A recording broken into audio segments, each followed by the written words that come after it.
Hilton brings you new ways to stay, with experiences that let you capture the glory days. Introducing the Graduate Hotels. Each inspired by local college towns, these stays are always original and never boring. Get in touch with traditions all across the country and enjoy a stay that's a class above the rest. Book at Graduate Hotels with Hilton Honors Points at Hilton.com. It's a win-win. Hilton, for the stay.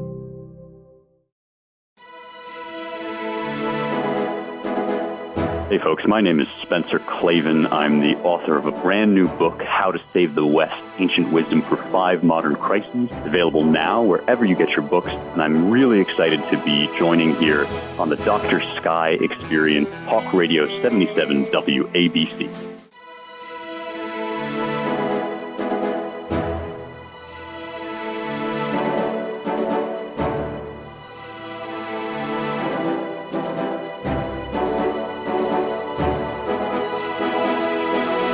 And welcome back, ladies and gentlemen, to the exciting programming and shows that you tell us you like so much on America's incredible, iconic radio station, the crown jewel of radio, Talk Radio 77 WABC, the proud home of the Dr. Sky Experience, as we talk about amazing subjects, as you know, folks, from the realms of astronomy, space, aviation, and weather, and celebrity guests in the mix, and also very proud to talk about American exceptionalism.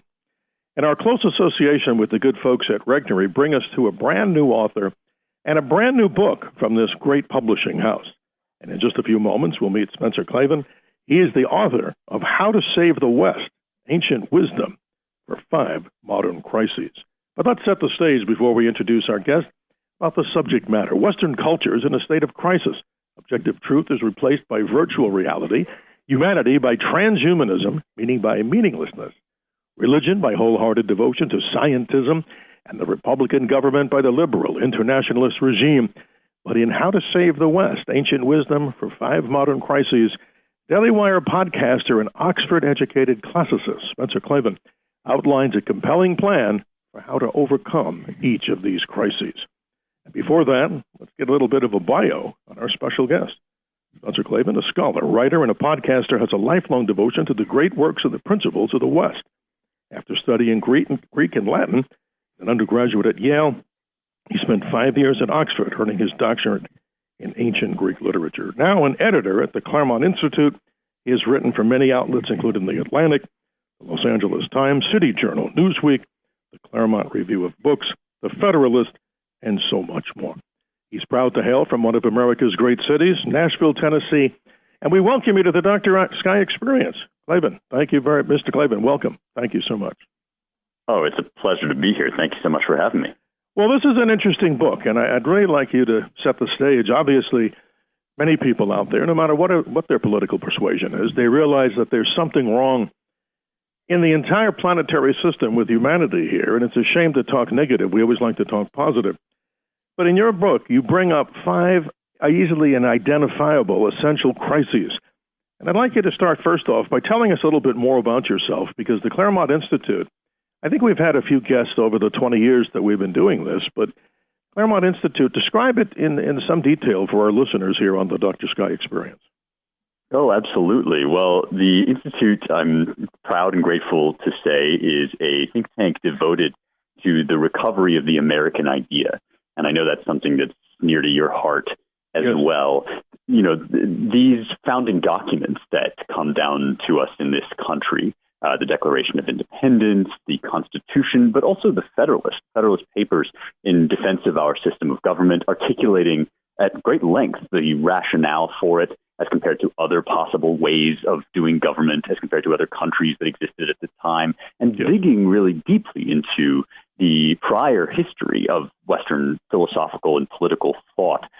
These are such precious parts of our inheritance, and the Claremont Institute exists to put them forward, to explain them to people, and increasingly today to defend them against any number of really outlandish charges based on false or misleading accusations against the men who wrote these texts down, against the founding fathers. This is one area of many where you will hear again and again that our roots are rotten. Our past is bad. The racism of this country is built into its DNA, is one popular way recently of putting it in the 1619 Project. And besides being just relentlessly depressing, this idea is also incredibly arrogant and false. You know, the question that I always come up against or ask again and again when I meet with these sorts of accusations that I do all the time is, you know, who was it who taught you that all men are created equal? Who put the footing underneath you to criticize the founders on these terms? And of course, it was the founders themselves. It was this great tradition that they were digging into the wisdom of Athens and Jerusalem, which makes up the civilization that I mean when I call the West. That wisdom is what I'm offering to people in this book because of how precious it is, because it really doesn't just fall out of the sky. It comes from somewhere, and we ought to take ownership of it. Well said. I mean, this is a great time to discuss these problems and also solutions. And again, we like to be positive here on the Dr. Sky Experience. Again, ladies and gentlemen, our very special guest, a scholar, a podcaster, and so much more. His name is Spencer Klavan. His new book, How to Save the West, Ancient Wisdom for 5 Modern Crises. He's with us here on the Dr. Sky Experience on the iconic radio station, the crown jewel of radio, as we call it, Talk Radio 77 WABC, out of New York, around the nation, around the world, and probably even out in the universe.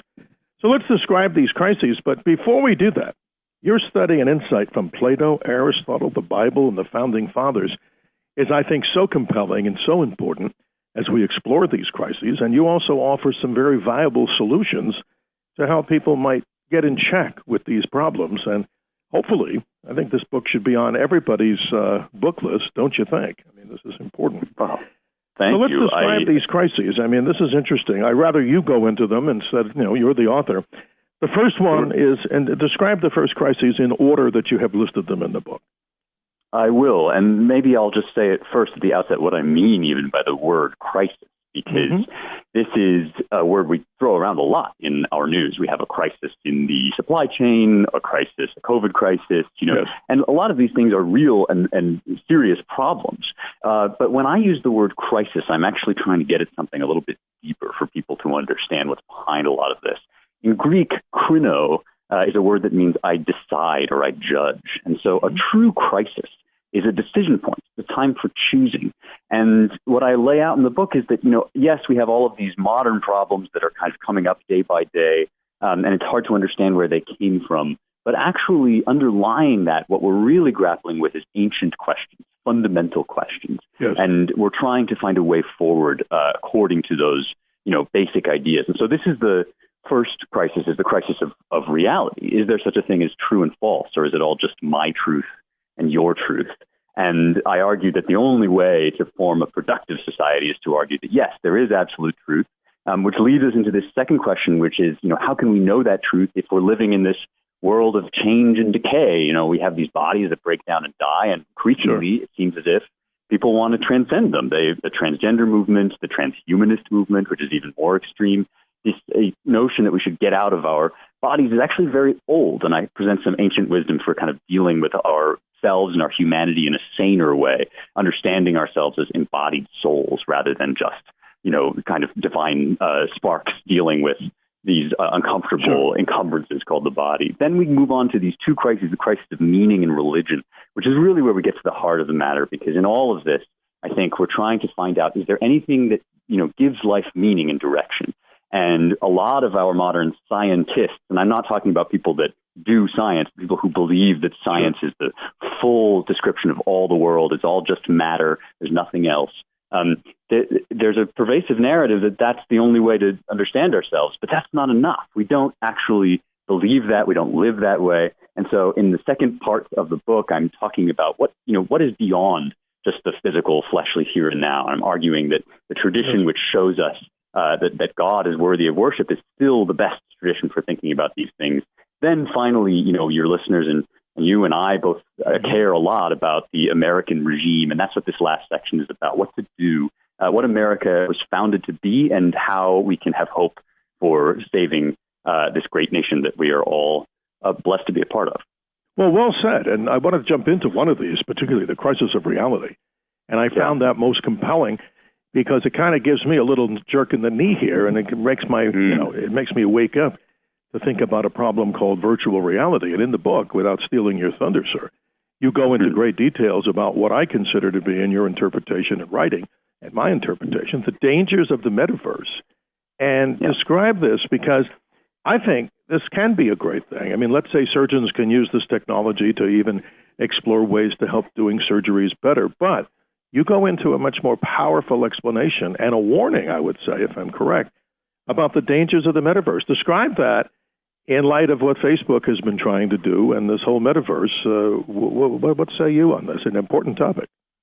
Yeah, that's right. There's so much that's good that we could do with this technology. And whenever you start talking about the dangers of digital tech or the dangers presented by this era, it's easy to fall into the trap of being accused of just trying to turn back time, right? Trying to unmake the future, and this stuff is coming and there's no way out of it. But what I'm proposing in the book is it's one thing for technology to be advancing, but it's another thing for people to make a sales pitch based on that technology. Sure. And it's very telling that when we started to develop the ability to create virtual reality goggles or these sorts of things, there was immediately this big push, this offer from a certain corner of our elite to turn this into the whole world, to just swallow up human life into a kind of imaginary space. And what I'm suggesting in the book is that proposition, that idea, that's not inevitable. It's not baked into the technology. It's something that our elites believe, which is that there is no such thing as true and false. And so it would be better if they got to choose what exists and what doesn't, according to their imaginary world. And that's a very, very old proposition. I trace it back to at least the beginning of Greek philosophy with Socrates and his engagement with his own reality crisis, when it was very fashionable back in the day to say, there's no such thing as true and false, or it's all just what you perceive and what I perceive. We think this sort of stuff is new, but it's very, very old.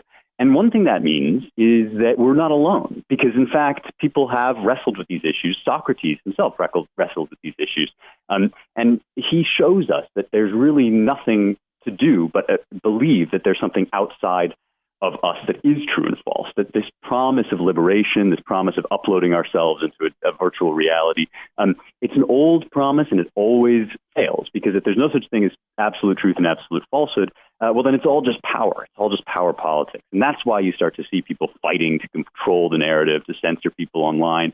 It's because unless we believe in true or false, there's just the will of the stronger, as the ancients might have said. And that's really not a recipe for success. Clinging to this Socratic notion of the truth, I think, is so crucial, especially as this virtual reality tech becomes more and more advanced. Spencer Klavan's our guest today here on the Dr. Sky Experience on Talk Radio 77 WABC. Proud to call him a friend here. He's a scholar, writer, and a podcaster. And most important, it's a brand new Regnery book that we recommend, ladies and gentlemen. You go out there to deep soul search on these very topics that we're talking about today. The book is entitled How to Save the West, Ancient Wisdom for 5 Modern Crises. I wanted to see if you could give us a better understanding of the term transhumanism. I've heard many other people explain this to me, some rushed and some so detailed that, not to put us to sleep, but your interpretation of transhumanism and what are the dangers that you might see there as you apply some of the knowledge that you have, the great knowledge, from our ancestors like Plato, Aristotle, and so many others. Talk about transhumanism. Sure. Yeah, I think it's something which, this is another good example of one of those things that seems to just come out of nowhere, right? Came out of left field. A lot of people I talk to think, oh man, even just transgenderism, right? This kind of sudden uptick in young people feeling discomfort with their biological sex, feeling like they want to do all sorts of really horrible things to their bodies, to change their bodies. It's easy to feel like this is kind of from out of nowhere, but if you start to dig into the philosophical roots of it, you find once again that we're actually up against a very ancient problem, and that's the problem of the body and the soul. They teach kids now in school they have, they have a body, but then they have something called a gender identity, and this is like sort of a floating abstract entity that lives outside of their bodies, and they need to kind of change their bodies to conform to it. That idea is very, very old. It goes back at least to the Neoplatonists, who were a kind of branch of philosophy after Plato, who basically said that, the body is just a burden or an accident, and where we really live is in this pure space of the divine, the all, the good, the true. what I show in the book is that this has always failed. This is a bad idea, and it always ends us up doing horrible things to ourselves in the attempt to crawl out of our bodies. Now, Right. We're still doing that now, and we're doing it in this kind of transgenderism, craze. But that transgenderism craze itself kind of points onwards to this bigger idea, which is transhumanism. And that is the notion that our technology can help us to get past our humanity, that our humanity is kind of outdated, our bodies are a burden, and we need to update ourselves using all this different kind of tech, or even just upload ourselves into the cloud so we'll live in a pure space. And since this is an old idea, it has an old solution, and that is to say, no, we're not actually, ghosts in the machine. We're not just these kind of floating abstractions. What we are is embodied souls. This is this ancient Greek concept referred to as hylomorphism, meaning form in matter. And whereas, transgenderism, transhumanism take us out of ourselves, hylomorphism says, no, your body is not an accident and your soul is not an illusion. The two are wed together as one. They are fused. And the body is the language in which the soul is expressed. This is a much, much saner way for understanding ourselves, even as the technology develops. It will help us to be healthier and to regard ourselves with more peace rather than this endless craze for transgenderism and transhumanism. Llévate más de lo que esperas todos los días con el nuevo McValue en McDonald's. Ahora puedes comprar uno y sumarle otro por $1.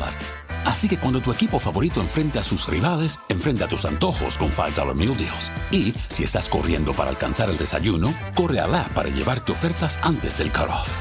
Tú decides, y con McValue, tu decisión siempre rinde más. Precios y participación pueden variar. BOGO $1 válido para un producto de igual o menor valor. Debe estar registrado en Rewards para ofertas en el app. As we've explained briefly in your bio, you spent 5 years at Oxford University and earned a doctorate in ancient Greek literature. So you're the right person to ask this, and I'd certainly like to do that. With the ancient thinkers out there, who would you think is one of those ancient thinkers that really comes closest in all ways possible? I mean, maybe this is too difficult a question to answer because there's so much material out there. But who strikes you as probably one of the best of all examples to study and learn about what's going on in this world? And describe that person to us as one of the ancient scholars. Absolutely. Well, it's not quite antiquity, but I think a lot about Thomas Aquinas, St. Thomas Aquinas, the medieval Christian saint. These days, especially, as different challenges present themselves, different thinkers become more urgent, more important. And Aquinas is somebody that comes up for me again and again. He's the author most famously of the Summa Theologica, which is this big dictionary, encyclopedia of, as he says, all matters and questions pertaining to the Christian faith. And I think a lot of people get scared off by that because they think you have to read it from cover to cover. You really don't. Aquinas is a great guy to go to for answers. And one reason he's great is because he was up against this question that the church had to face for a while, which is what does, pagan wisdom, what can Greek philosophy contribute to the traditions of Jerusalem? And he does this wonderful job of marrying these two pillars of our civilization, the kind of religious side of things, if you like, the scriptures and the wisdom literature of Judaism and Christianity, and bringing them together, meeting them with people like Aristotle, which is where I got that whole, hylomorphism thing, this kind of really rich way of thinking about humanity. And fusing those two things together, I think, is a beautiful thing that Aquinas does, and it helps ground us, as we feel so disoriented. Aquinas kind of stands in this unique place in the tradition between Athens and Jerusalem, and he can show us that we can take ownership of these traditions, that they are not just kind of outdated. We come from somewhere. These ideas don't fall out of the sky. They have a history and a tradition, and that tradition is ours. He passes it along to us, just as so many other great thinkers do. So there's, of course, a lot of people in the book that I refer to, but Aquinas is a great one to think about these days. Well said. Now, I know in college, I remember taking classes in philosophy, and we studied very briefly, albeit not like yourself, as we described, these ancient scholars. But I remember as an astronomer, we studied Ptolemy in the book called the Almagest or the Almagestine. But have many of these, I mean, maybe I'm a little off subject here, have many of these great works, I know there was a big fire in Alexandria a long time ago when we lost a lot of material. So are some of the things that you're talking about relevant to these particular scholars that we may have lost over time? And imagine if we did lose it, just how more impacting they would be from their already great treatises and books themselves. What say you on that?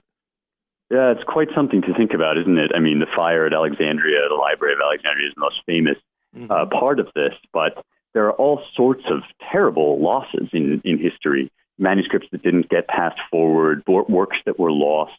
I mean, you mentioned Ptolemy and, the kind of role that leads on to kind of the role that some of the medieval Arabic scholars had in preserving some of these texts, while the West was, struggling and suffering its own kind of difficulties. And, there are so many things that look, at least from a secular perspective, like accidents of history. So many tragedies, for instance, that we'd love to have from ancient Greece, whereas we only have a small handful, about 30 plays that come down from the classical period from 3 authors. And just think of the wealth of things that we could have, But one thing that tells me, and it's kind of a weirdly comforting thought, is that this grand tradition, even as beautiful as it is, even as magnificent as these texts are, and they have so much to guide us, they're always being rescued. We're always up against the world. The world is always falling apart.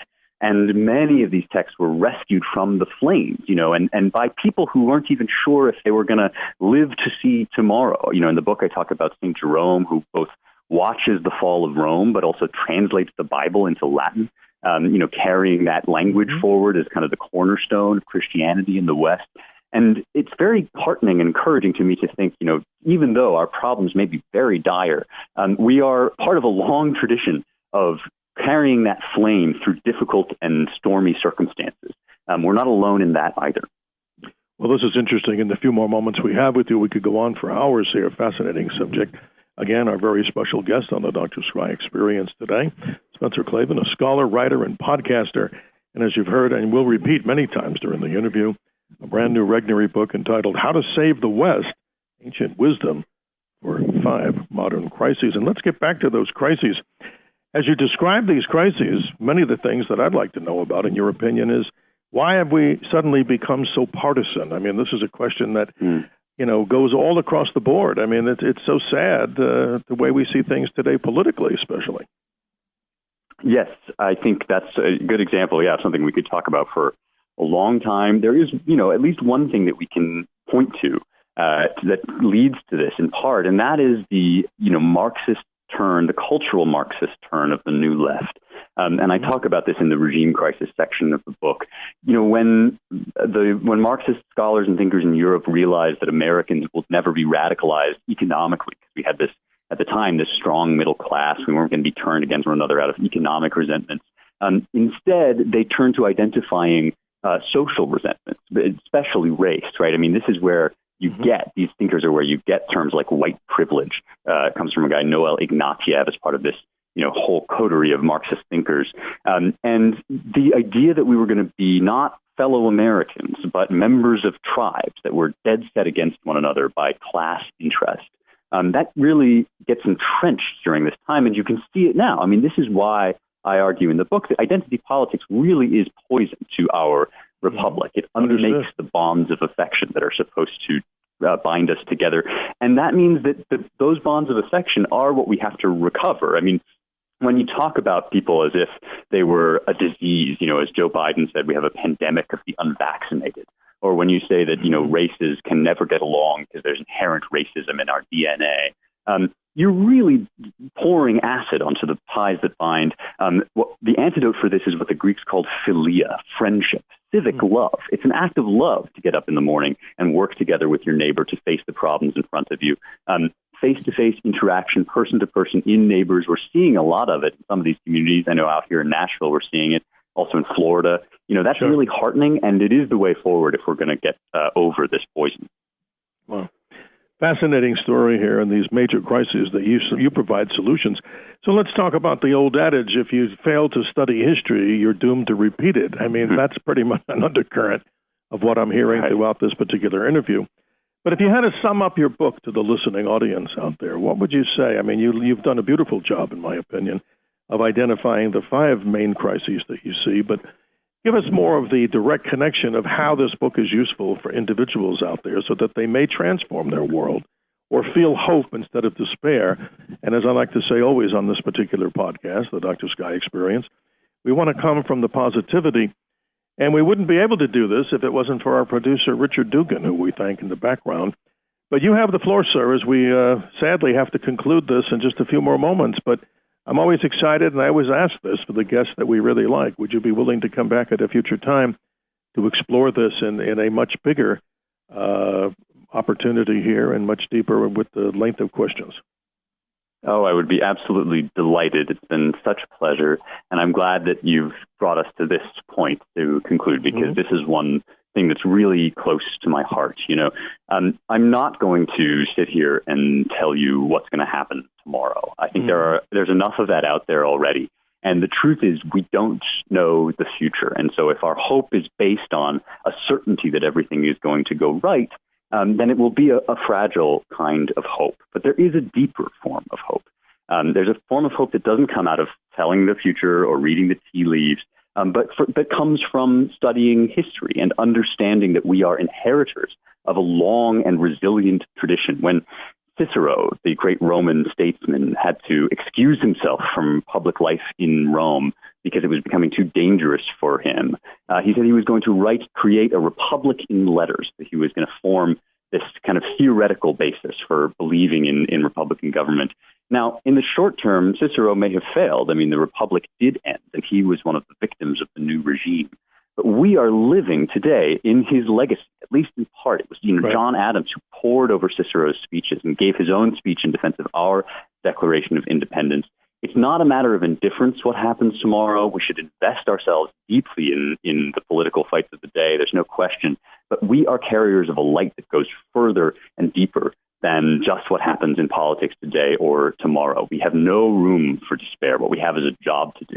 And that's to wake up and seek the true, the good, and the beautiful in the city where we find ourselves. That will be enough. Absolutely. I got to ask this final question here. This one always has bothered me. From all the great scholars that you talk about and all the great writings, and particularly the Roman Empire, with all the great wisdom that they had, what was, in your opinion, the fall of the Roman Empire? What was the causation, in your opinion? One who studied this probably much better than most people we would talk to. I believe the old story that it was overextension and hubris. I think those two things together brought the Roman Empire down. I think that, the Republic, which was this perpetual motion machine, this carefully calibrated and designed set of institutions to keep the Romans together, to keep the different social classes and political classes working together.